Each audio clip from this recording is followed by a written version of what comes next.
Mä oon Teemu Packalén ja mä oon 28, täytin itse asiassa tänään. Ja turkulainen ammattilaisvapauttelija. Riippuu vähän jaksotuksesta ja treenikaudesta, 25–30 tuntia. Tietysti päästä maailman suurimpaan organisaatioon UFC:hen ja pärjätä siellä ja olla jossain vaiheessa maailman paras vapauttelija.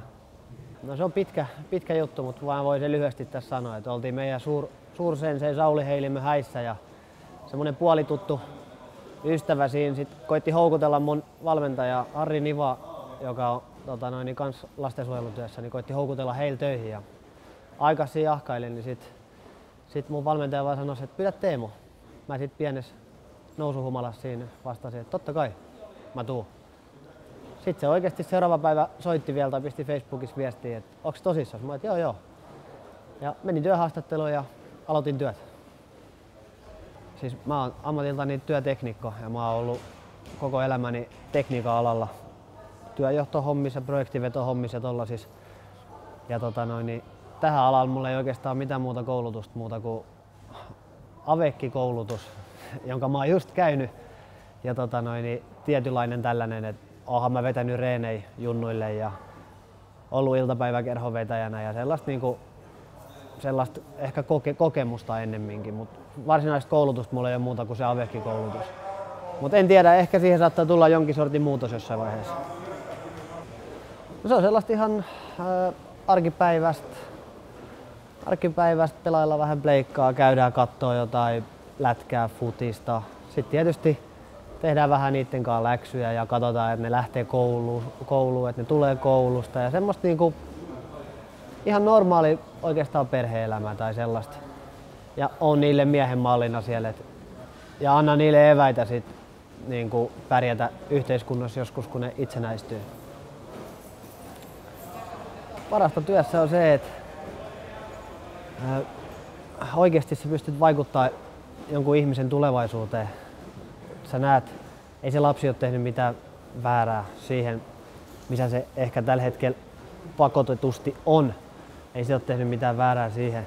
Niin sä pystyt antamaan jotain työkaluja siihen, että se pärjää tässä yhteiskunnassa. Et kaikilla meillä on mahdollisuus taustoista riippumatta, mutta se, että sä pystyt saamaan sen lapsen ymmärtämään sen.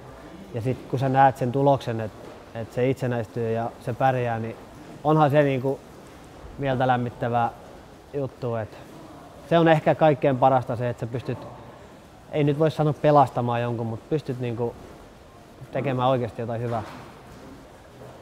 No varmaan sellaisia, että ei mitään sellaisia suuruudenhulluja, mitään prinssejä ja prinsessoja tai mitään presidenttejä eikä sellaisia, mutta ehkä ihan normaalia tavallista lainkuulijaa kansalaista ja sellaista tietynlaista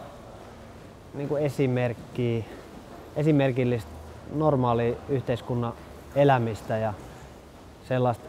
Ja se, että ne pystyy ymmärtämään sen, että taustoista riippumatta vain taivas on rajana. Ja semmoista hyvää esimerkkiä. No ei varsinaisesti niiden lasten kanssa ole mitään ongelmia, mutta ehkä työn varjopuoli on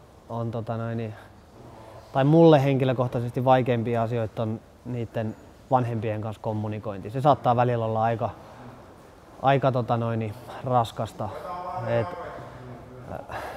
Niin, se saattaa olla välillä oikeasti aika raskasta. Sä tiedät, että se lapsi saattaa reagoida siihen aika isostikin ja välillä ne vanhemmat välittää ja välillä ne ei välitä. Ja se on yleensä, kun se vanhempi ei välitä, niin sit se lapsi pettyy ja sit sä joudut kertomaan sen sille lapselle. Niin ne on ehkä semmosia ikävimpiä juttuja. Ei ole fyysisesti mitään raskasta. Ihan hyvin, vaikka teet 15 tunnin työpäivän, niin pystyt tulemaan jumppaamaan sen jälkeen. Henkisesti ehkä välillä vähän raskasta, just palaten tuohon äskeiseen, että vanhempien kanssa kun joutuu olemaan tekemisissä ja kertoo niitä niin sanottuja huonoja uutisia sit lapsille, niin se on ehkä henkisesti vähän raskasta. Ja totta kai ne pyörii, että kyllä niihin lapsiin on tullut semmoinen pieni tunneside ihan jokaiseen, että jos on ollut joku NS-paskajuttu siellä, niin kyllä se vähän mietityttää. Mutta mä pyrin aina sopimaan ne semmoset. No yleensä kun sä oot kertonut jonkun huono uutisen jollekin lapselle ja sit se reagoi siihen kovin vahvasti, niin se saattaa jäädä vähän mietityttämään sitten. Mulla ei ole oikeastaan mitään sellainen niin sopimusta, että aina sopimuksen mukaan mä teen tunteja sit sisälle, tai teen tunteja ja mitä mä tekisin? Mä teen sen 2-3 vuoroa viikossa, 1-2-3 vuoroa viikossa. Ja sit kun matsi lähenee, niin sit tietysti aina vaan vähemmän ja vähemmän ja vähemmän. Ja sit taas matsin jälkeen enemmän ja enemmän.